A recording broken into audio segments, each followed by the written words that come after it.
Hi, folks. This is Mark by Mark A. Foster, Ph.D., for the Institute for Dialectical Meta-Realism. I wanted to address the subject of objective ontological idealism. Perhaps the father of that approach was none other than the great Plato, one of the philosophers of ancient Greece, very well known for his theory of ideal forms. According to Plato, there are these ideal forms, these ideas, these thoughts, these considerations, these concepts, which make up the fabric of the universe. And everything in the universe is in some way an expression of an ideal. Now, ideals, even for an individual, refer to something which is desired.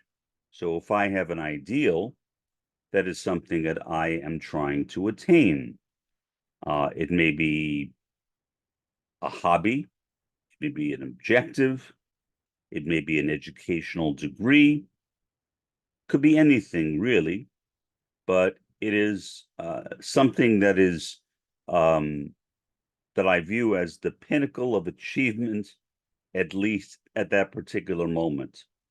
And so Plato's theory of ideal forms is somewhat similar to that, except what it does is it takes our usual understanding of ideals, which is an individual one, and it collectivizes that notion of ideals.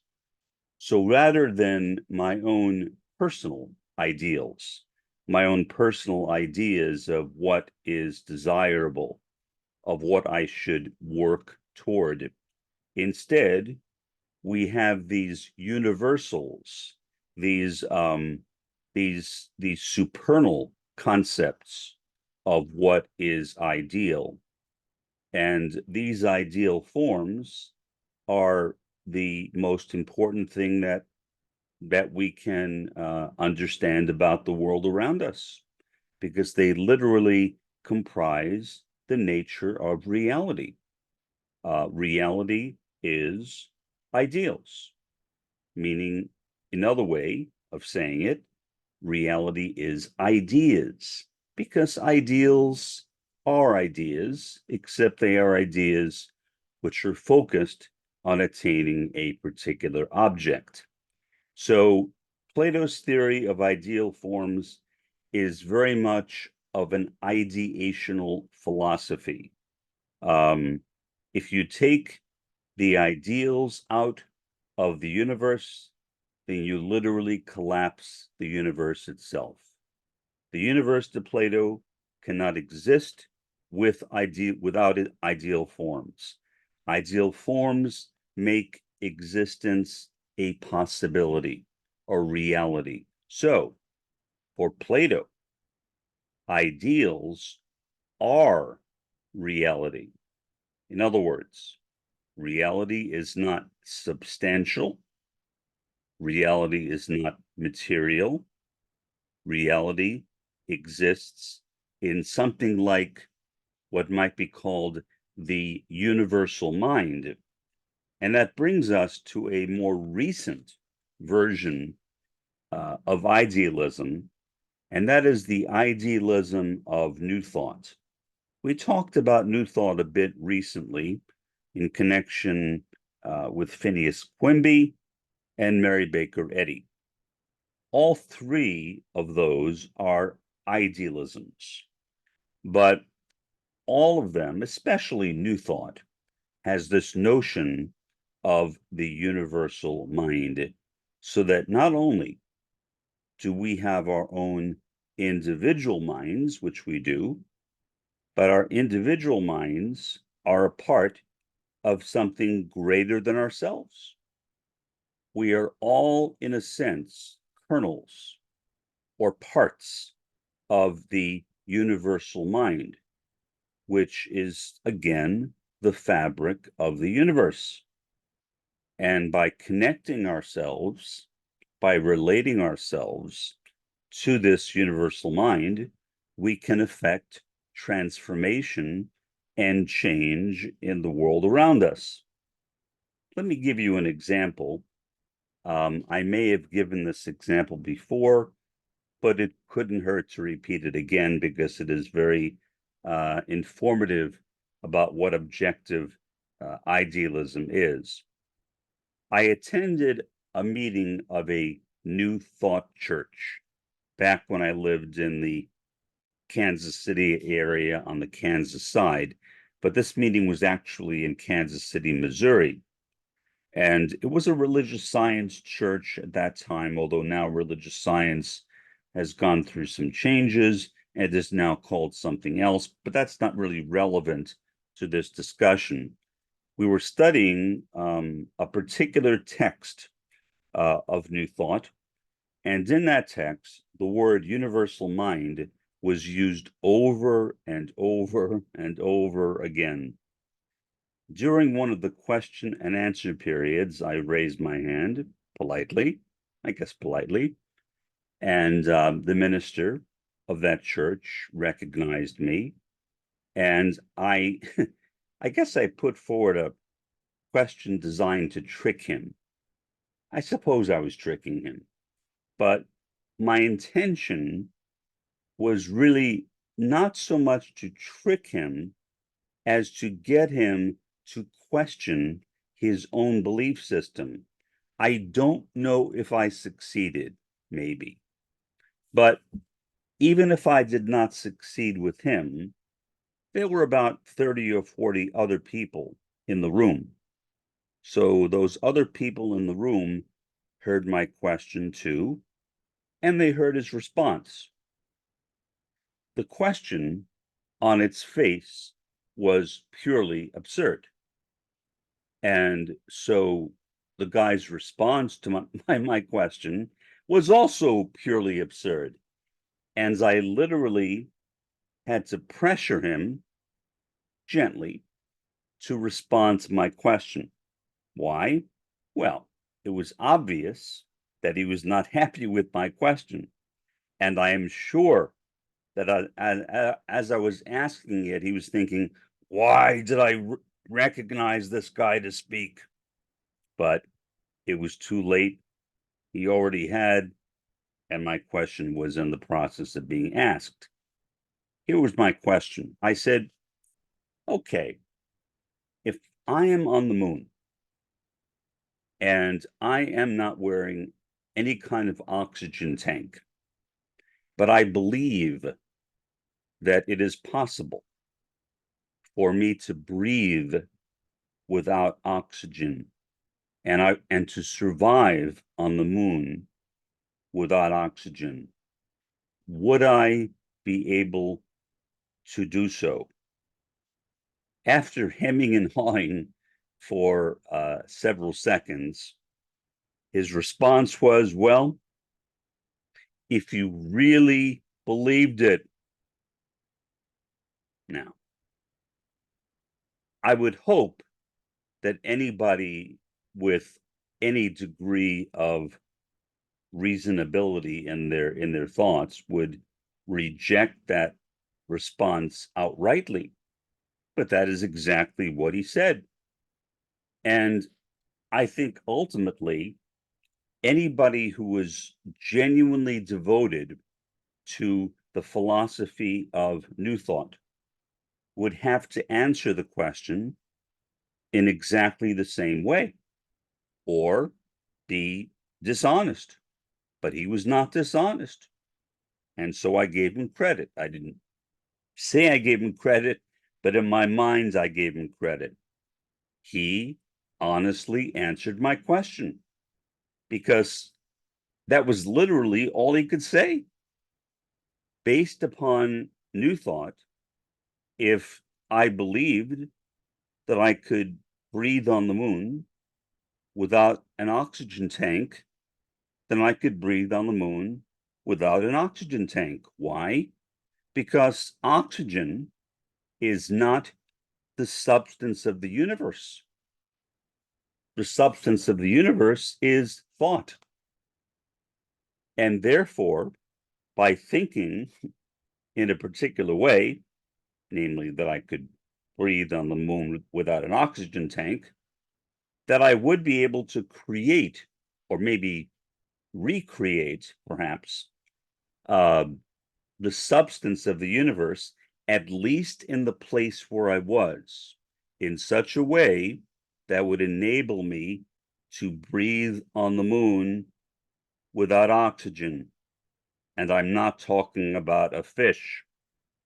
So the absurdity of New Thought, I think, should be obvious to everyone. And yet, in the late 19th and early 20th centuries, it was literally all the rage. People were writing about New Thought persistently. It was commonly called also mental science, the science of the mind. This they thought would be the new wave of scientific understanding. As it turned out, it was simply a flop. Nothing ever came of it. Now, does that mean that there is no more New Thought? No. New Thought still exists. The major New Thought denominations or movements, religious science, divine science, unity, and and one other one I can't think of, are still around, but they are nowhere near as large as they were at that time. And I would like to hope, I don't know, but I would like to hope that the reason they are no longer around is because people have become more rational and more scientific. But I tend to think not really. Instead, what began to happen in the early 1970s was the birth of the New Age movement. The New Age movement was not New Thought. It was a lot more than that. In fact, the major influence for the New Age movement was not New Thought, but was instead the writings of Alice Bailey and her arcane school. She was a theosophist, a follower of H.P. Blavatsky originally. Then she broke away from theosophy, sort of, I guess, only really in name, and started her own branch of theosophy, which she renamed the Arcane School. But for all intents and purposes, it was simply an extension of theosophy.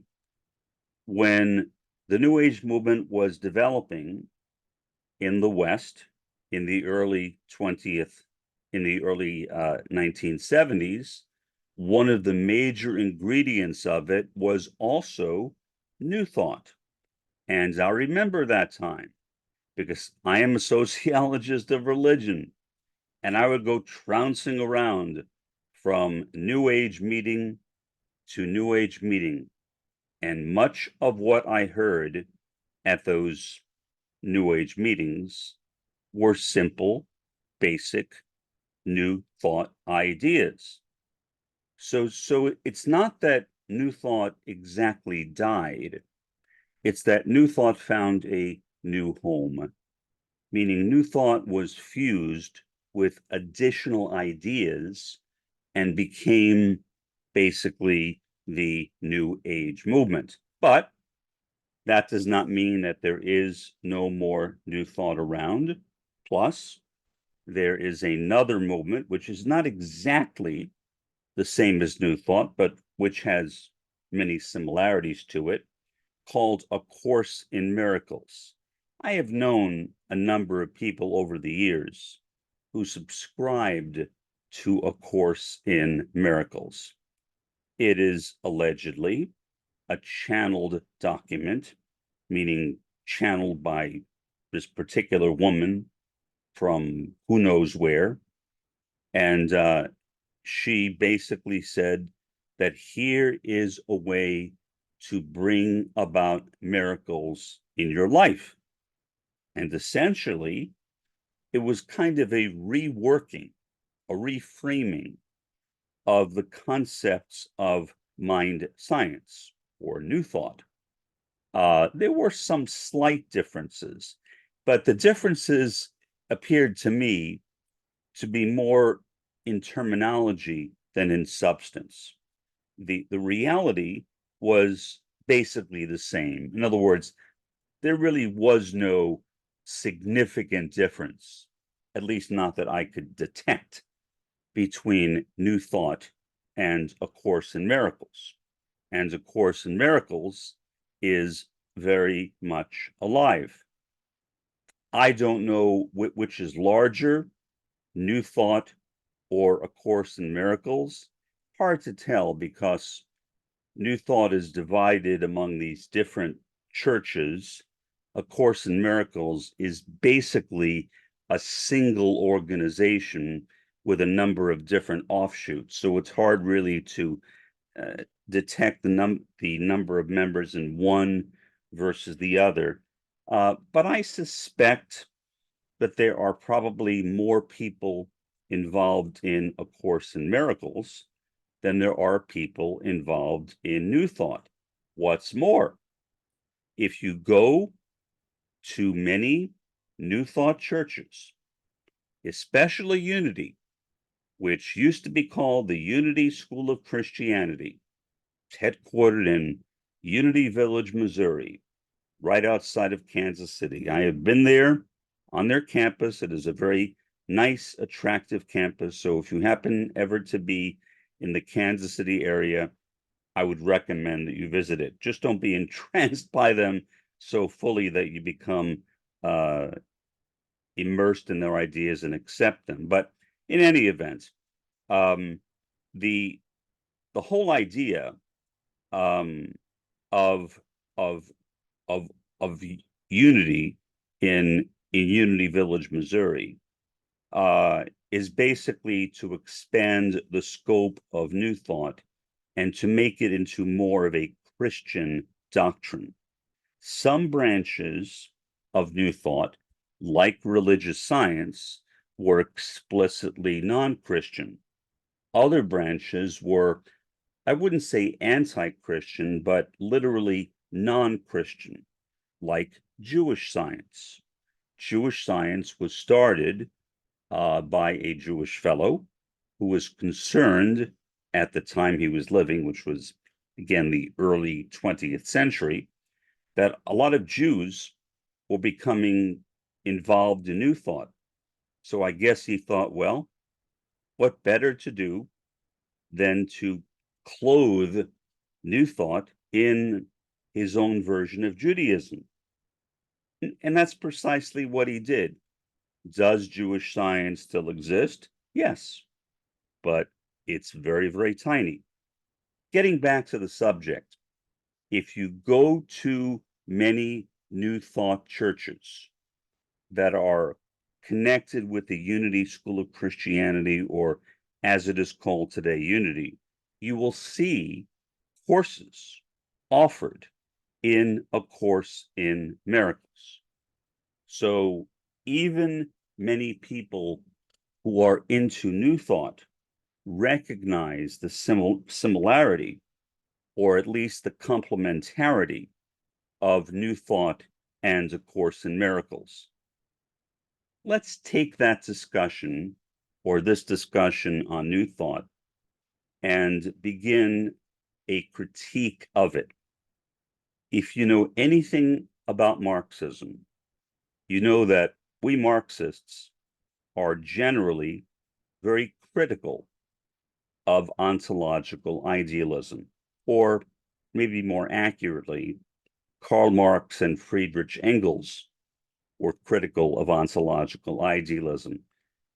There are some Marxists, sadly, I would say, often called Western Marxists, who have basically returned to a type of ontological idealism.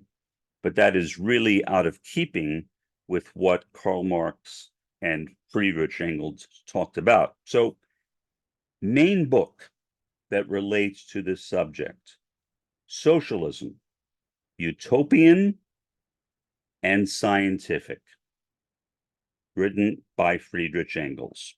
A brilliant book. I recommend strongly that you read it.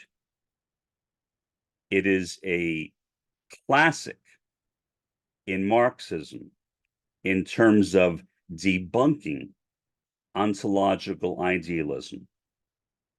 German philosophy was dominated by ontological idealism, going back to Kant and more recently to Hegel.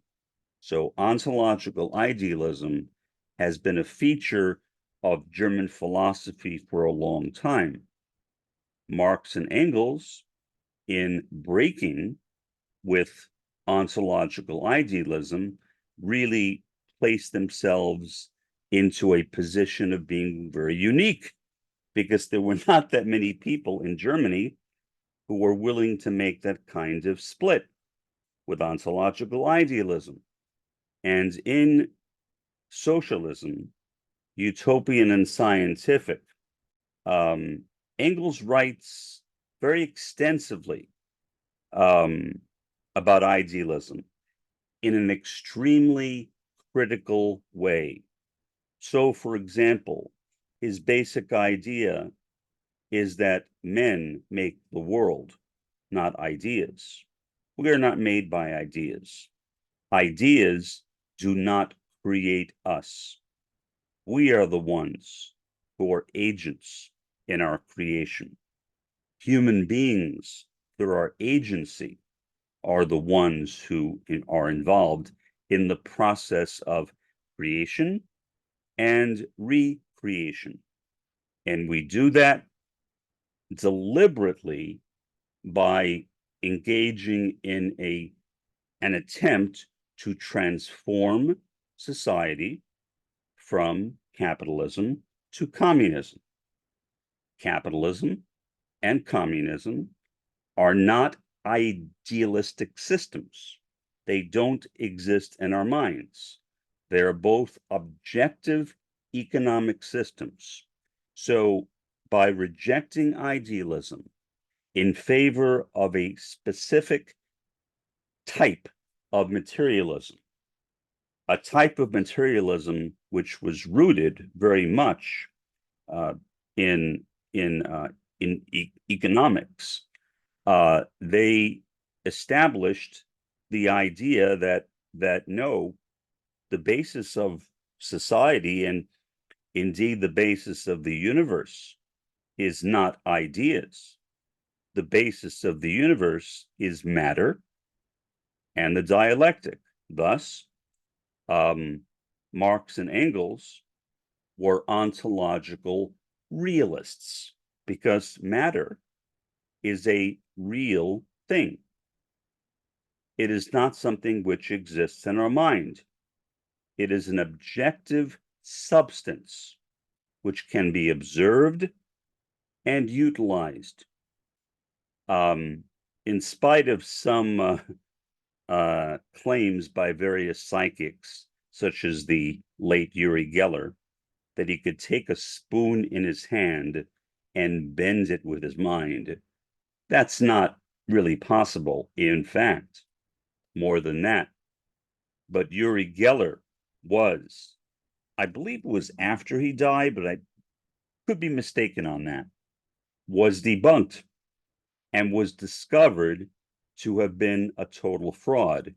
So if you did not know that, and you still thought that Uri Geller was a legitimate psychic, whatever legitimate psychic, which sounds like an oxymoron to me, would be, now you know.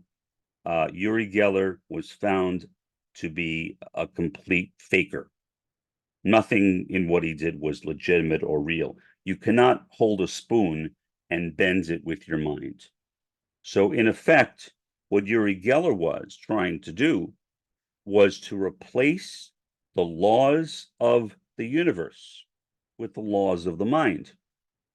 In other words, he was trying to impose a particular type of, I guess, for lack of a better term, psychic idealism on matter. But in fact, he was not doing that at all, because the entire thing was nothing more than stage magic. He was not really bending matter. There have been other people who have claimed to do it. They were fakers as well.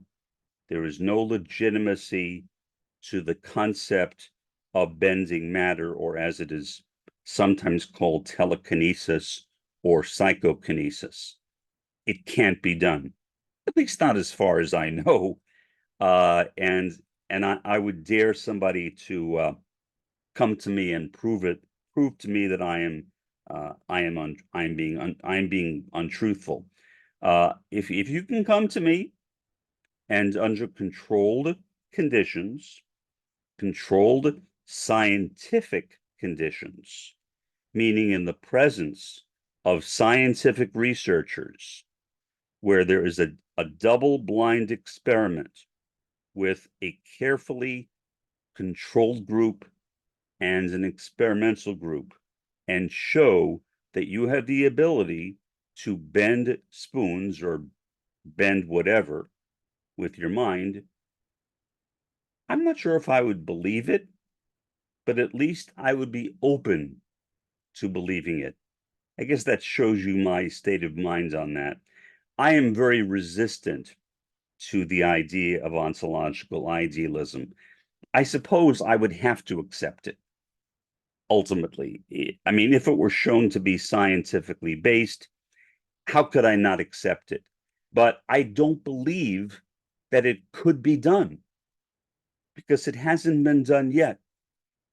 And all the people who tried to replicate what Uri Geller allegedly did were completely and totally unsuccessful.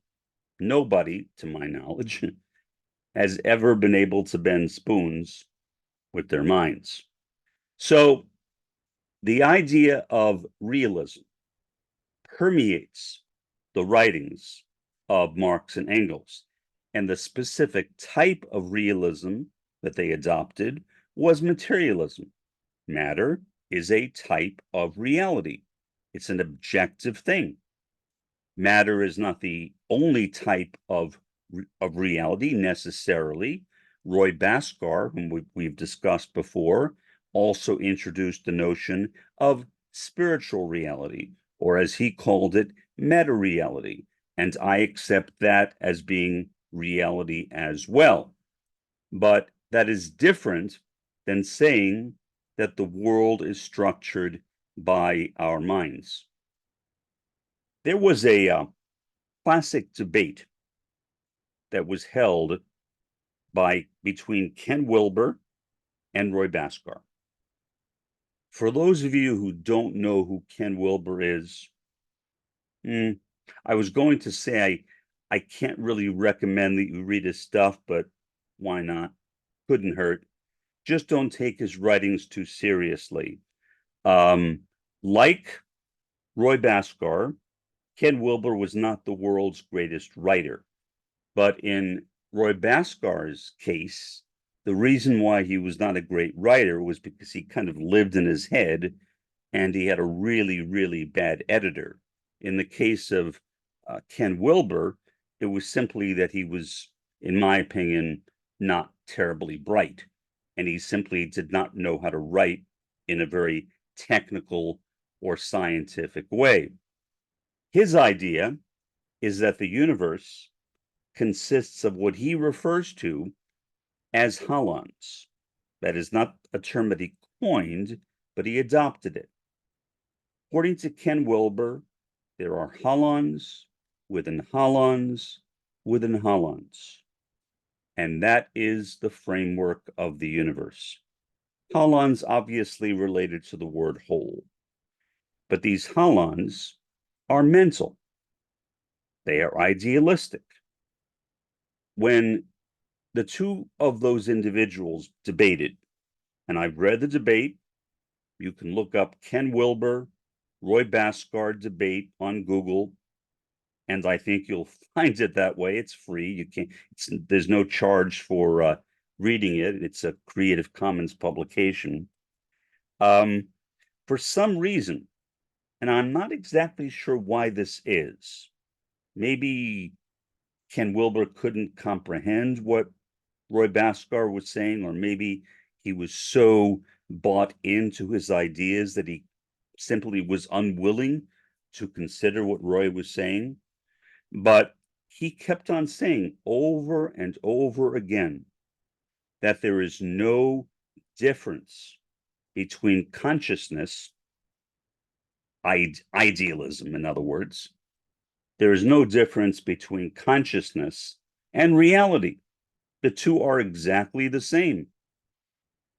What Roy kept on saying over and over and over again is of course there's a difference. And so at that point, Ken Wilber accused Roy of denying the existence of consciousness. Roy never denied the existence of consciousness. I mean, how could you deny the existence of consciousness? Consciousness means what we are aware of, right? What we know. And so Roy was not a fool. He accepted the idea of consciousness, but what Roy kept on saying, and it seemed that he was saying it over and over and over again, basically uselessly, was that consciousness is a given. We know what we know. If I look at something, then I am conscious of it. If something is presented to me, then I am conscious of it. Consciousness is something which should be taken for granted. The real exists external to consciousness, and it is what we are conscious of. One of the things that Roy talked about, indeed, he emphasized it over and over again, was the need to avoid what he called the epistemic fallacy. Epistemic comes from the same root as epistemological, and it refers to knowledge. And the epistemic fallacy means that we reduce reality to consciousness. So, in other words, we look at something that is in the distance and we say, that is simply my own thoughts. That is merely a projection of my mind. That is a very idealistic concept to say that perception, what I perceive, is simply a projection of my mind. There is really no difference between the subject, me, and the object, that which I am perceiving. That is what Ken Wilber believed. And for whatever reason, during the course of that debate, Roy was unable, it seems, to get Ken Wilber not to accept what he was saying. That's not even relevant. I mean, it would be nice if Ken Wilber would have accepted it, but that's not the point. To even understand what he was saying. And I myself don't understand how someone could not understand what Roy was saying. It was very, very simple. I mean, I think that ontological idealism, objective ontological idealism, is foolish, but I understand it. I used to be one. I used to be an objective ontological idealist. So I really understand it because I used to hold to that idea myself. Why? Well, honestly, because I didn't know any better. And I wasn't at that time, I was a youth, very well read. And so it is kind of I guess a nice idea to imagine that you can transform existence with your mind. And I accepted that. I believe that was possible at an earlier stage of my life. That's basically what Ken Wilber was saying. What happened as a result of that dialogue between Ken Wilber and Roy Bhaskar was that many followers of Ken Wilber, who are referred to as integralists, based on Ken Wilber's term integral theory, became critical realists. Now, certainly not all or even most of them did, but the fact that even some of them did is, I think, a stellar accomplishment, because I have generally found it almost impossible to convince ontological idealists that I have known to reject it. It is such an appealing, maybe I was going to say addictive, but I don't like that word too much because it reminds me too much of kind of the medicalization of deviance. Maybe more suggestive, that you suggest something to somebody. Propaganda, there you go. Propaganda would be a good word, because of the propaganda, the power of the propaganda that idealism has, its appeal. And I agree, it is a very appealing philosophy. But in my view, despite the fact that it is appealing, it is sadly wrong. There's literally no truth to it. So, which of the two systems that we have discussed, objective ontological idealism or objective ontological realism, Marx and Engels and also Roy Bhaskar, is more dominant in Western society?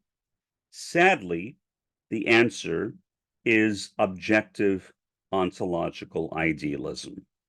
We are in the West very idealistic, much too idealistic. And I don't blame all of our problems on our idealism, but I blame many of them on our idealism. If you think you can simply get out of your problems by changing the way that you think, like the power of positive thinking kind of thing, which is an idea based on New Thought, then you are really in for some big disappointments, because no matter how you think, the world is not going to change to fit your way of thinking. The world will stay as the world was before you changed your way of thinking about it. Thought does not change reality. Only working with reality, transforming it by emancipating the world from capitalism and replacing it with communism, can actually result in a genuine transformation, not only in society, but also in each of us as individuals. This has been Mark, by Mark A. Foster, Ph.D., for the Institute for Dialectical Meta-Realism. Have a pleasant day and an even better day tomorrow.